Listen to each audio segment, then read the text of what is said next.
Good morning once again, and welcome to the Haven Financial Group radio show. I'm Larry Kalvig, founder and CEO of the Haven Financial Group, talking about inflation with Kim this week and income and mailbox money. And we're going to talk about some retirement myths and debunk some of these myths. Again, just a takeaway from that last segment. We ended by talking annuities. There's other means to developing an income plan and stream as well, and that might be looking at income-focused mutual funds, bond ladders, CD ladders, dividend-producing stocks, buffered ETFs. There's a variety of other things, so I don't want to leave that last segment going, annuities are the only option. They can be a good option. So talking about these tools and how they fit into your retirement strategy, that's where I think we could be of great value. If nothing else, by education. Your future starts with a conversation, so reach out to us today, and we can have that discussion with you if you so choose. Absolutely. Retirement myths. We've actually discussed a few of them during the course of this show without even counting, pointing them out as being myths. One of those being that your bills shrink when you go into retirement, or the idea that Social Security is going to be all the income that you're going to need in retirement. That's a few of them. There's a number of misconceptions out there, and we thought that maybe we would talk about a few of them. Larry, let's get started with this whole idea. And I know we've talked about it already, but expenses decreasing significantly when you go into retirement. When I have nothing to do with my time, I have a tendency to spend more money. That would be two of us. And let's throw my wife, Rochelle, in there as well. I'm not going to let her off the hook that easy, okay? No. But it usually does it. Now, work-related costs may diminish, but other expenses such as healthcare, which we've talked about, travel, you want to travel, that costs money. Hobbies, golf, fish, all those things. So budget realistically. Budget realistically is the best advice I can give. We teach Kim a lot of Social Security and tax classes. Just this past week, we had some very well attended. We were at the library over in Eagan, had 40 to 50 people, 2 nights. This coming week, we're going to have a lunch, Social Security and tax. So if you're listening, it sounds intriguing, go to havenfinancialgroup.com. You can see all of our classes throughout the course of the year, which we teach all year. Social Security is going to cover all your income needs in retirement. Highly, highly doubtful. If it does, hey, great. Usually it doesn't. Social Security usually makes up about 30 to 40% of people's income in retirement. So we have a discussion, okay, so what about the other 60 to 70% that you need to make up the rest of your income in retirement? Supplemental income. How do you supplement Social Security in the right way? And again, the right way meaning tax efficiency. In our process, in our clients will attest to this, we map out that plan. I mentioned one earlier. It's too late to start saving for retirement. Not true. I don't care what age you are. Time is of the essence. Starting to save at any age is beneficial. So if you're listening, it's too late. No, it's not.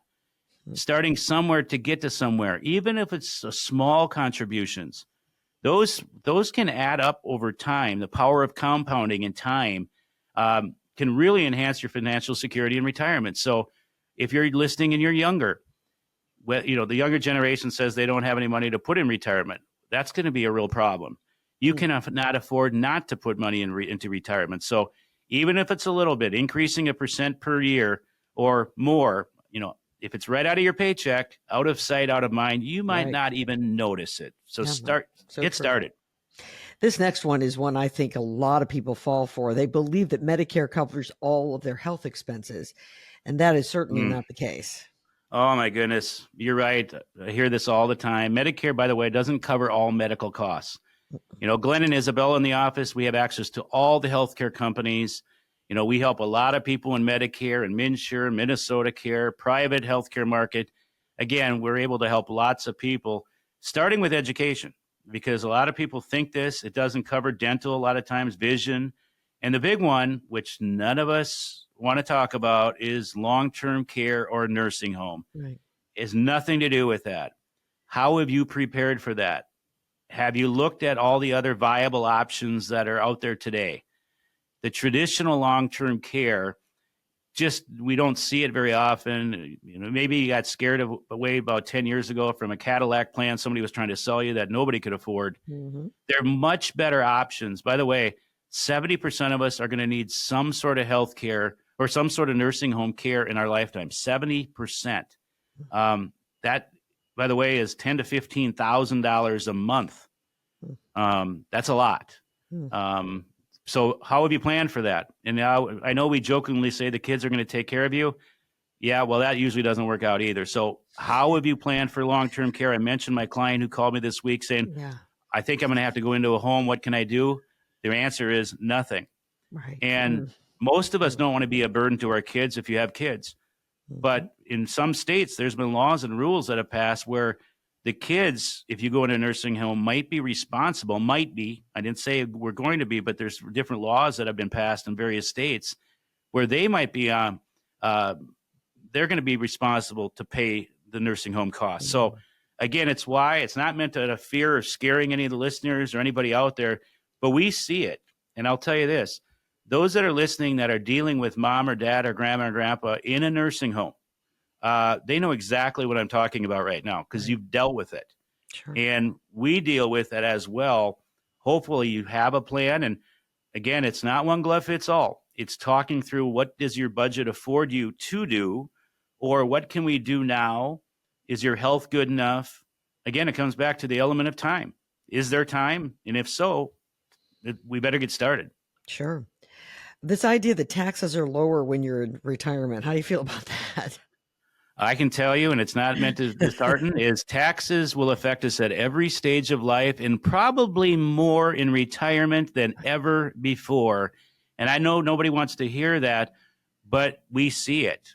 Larry, we make more money now than we did when we were working because I will say a lot of the baby boomer generation and a lot of that generation around that time frame has done a very good job at saving. Not everybody.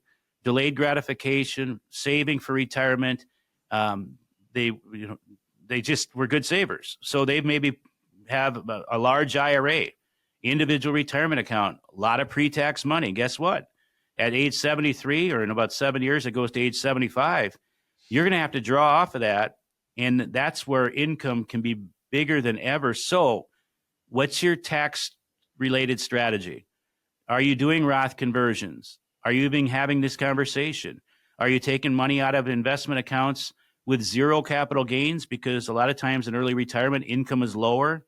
What is your tax strategy? And if you're not even having a conversation with your tax preparer or CPA, which most aren't these days, it's a drop off, pickup. I hear this. I bet you I heard it at least 5 times this week. We don't even talk to our tax preparer anymore. We just drop off and pick up. And they have no strategy. And guess what?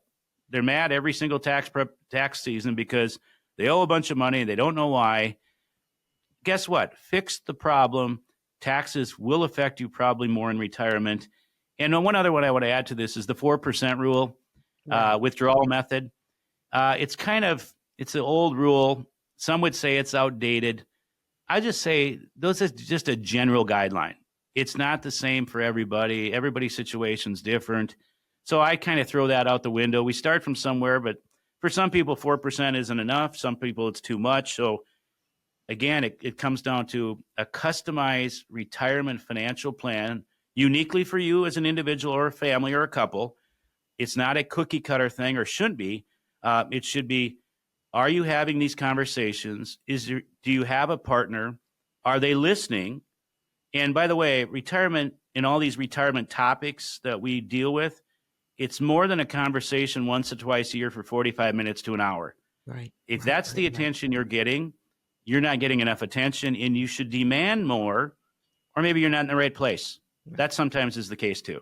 And we want to just remind everyone that retirement planning is not for people who is not only for people, let me put it that way, who have millions of dollars saved. This is for everyone. Your retirement is your retirement.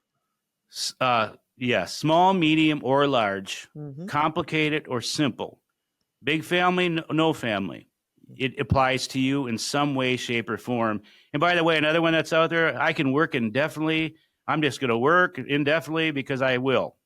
Well, let me just tell you something. I said it earlier. Life doesn't always cooperate with our calendar. Right. I can tell you that on average, the average 58% of Americans retire earlier than they anticipated. Mhm. 58%. Why was that? It could be because of health issues. It could be job disruptions. And one that we see, unfortunately, is family obligations, Right. meaning take care of mom and dad, loved one, brother, sister who unfortunately got sick. We see that one often, and it's unfortunate, but I see it. So, again, a lot of these retirement myths, completely not true.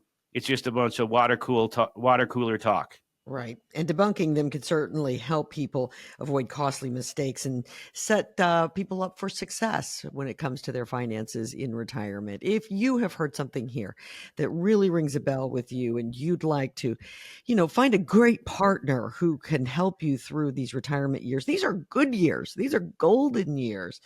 Give the folks at Haven Financial Group a call. I think you're going to be very happy. It's 612-504-8400. 612-504-8400. I know, Larry, you guys would like to partner with folks who are listening for sure to make sure these golden years are just that, golden. Yes, the question we have is, do you have all the retirement puzzle pieces? All the retirement puzzle pieces. We can help you put the puzzle together. We certainly can. And again, avoid the idea that you get the puzzle put together and you're missing an estate plan, you're missing a long-term care plan, you haven't done taxes efficiently, wealth management, investments, insurance, and all these things that can go, oh my gosh, retirement is so complicated. Doesn't have to be. A good partner can simplify the process. You bet. Larry, it's been great to be with you again this week. Thanks so much. As always, have a blessed week, and we'll see you next week.